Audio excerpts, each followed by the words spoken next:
لسه كنا بنخلص رمضان 2023 وبنقول بقى يا رب يعني ربنا يدينا العمر لرمضان 2024، وفجأة لقينا كمية مسلسلات اعلنت اللي هي هتنزل رمضان الجاي.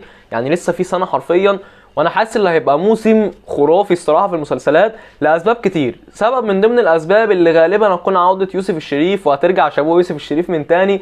سبب مش اكيد، يعني ممكن ما يكونش الخبر ده اكيد، لان يوسف الشريف من ساعة ما طلع قرار اللي هو ما بيحبش التلامس بينه وبين اي ممثلة، وتحس المخرجين او الناس دول بقوا يبعدوا عنه كتير، مش عارف ليه الصراحه.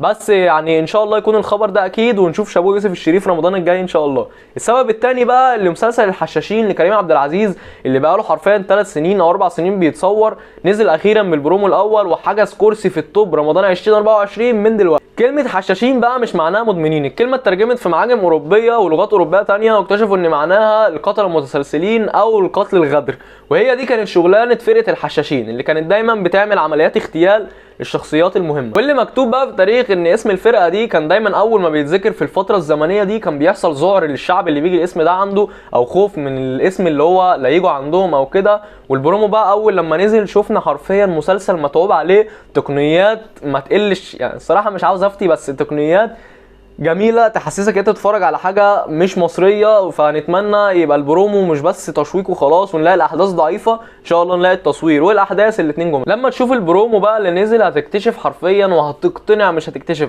هتقتنع للناس اللي بتهاجم بيتر ميمي ان هو مخرج تقيل جدا، وكمان تحس ان اي عمل بيعمله بيبقى متعوب عليه سواء قصه او تصوير او كل حاجه بتخرج من تحت ايده كامله وحلوه الصراحه وبتعجب المشاهدين. مسلسل المداح بقى الجزء الثالث للاسف كان مخيب للامال قوي، لان الاحداث بتاعته كان تطورها بطيء، واحداث تحسها في النهايه بتاعتها مش مقنعه ليك ومش مقتنع بيها الصراحه. احداثه ضعيفه وحرفيا خيب املنا كلنا، لان كلنا كنا مستنيينه زي الموسم الثاني وزي الموسم الاول. لكن في الحلقه الاخيره بقى ظهر النجم ماجد المصري بدور الجن قزح، لكن هيتجسد في صوره رجل اعمال وهيروح للمداح عشان يطلب ان هم يشتغلوا مع بعض.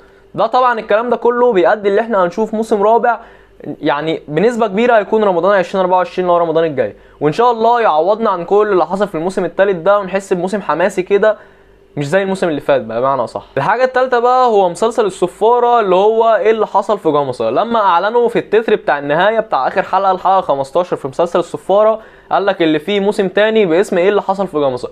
فهل ده هيكون في رمضان الجاي؟ بس هو بنسبه كبيره هيكون رمضان 2024، هيكون داخل السباق الرمضاني مش خارج السباق زي المسلسلات اللي هي بتبقى بره السباق الرمضاني. محمد رمضان بقى لما كان طالع مع النجم اسعاد يونس في برنامج صاحبة السعاده، قال ان رمضان الموسم الجاي هيكون المسلسل من اخراج وتاليف محمد سامي. وفي نفس الوقت برضو عمرو سعد الممثل لما طلع برضو مع عمرو اديب او ايا كان مش عارف طلع مع مين الصراحه، قال برضو ان مسلسله الجاي هيكون من اخراج محمد سامي. فهل هنشوف الاثنين في مسلسل واحد؟ ما اعتقدش الصراحه، ان الاثنين عندهم كبرياء، اللي هو ده بيحب يبقى ده البطل وده بيحب يبقى البطل، فمش هيرضوا للبطل يتقسم على اتنين منهم. فانا مش مقتنع، بس من الكلام هو ممكن يكونوا متجمعين في عمل واحد. لكن كل رمضان بيحصل بقى منافسه اللي بتلاقي كل الممثلين بينافسوا في صمت، الا محمد رمضان يجي في رمضان او قبل رمضان بمسلسله ويجي يطلع ويقول فاكر انا القادر، انا المطرقع، انا مضيع المطرشم، انا ابو جلابيه اللي ما بشوفش. فهنشوف يعني الصراحه هي فتره كبيره قوي، بس الزمن بيجري وكلها يومين وهتلاقي نفسك في رمضان 2024.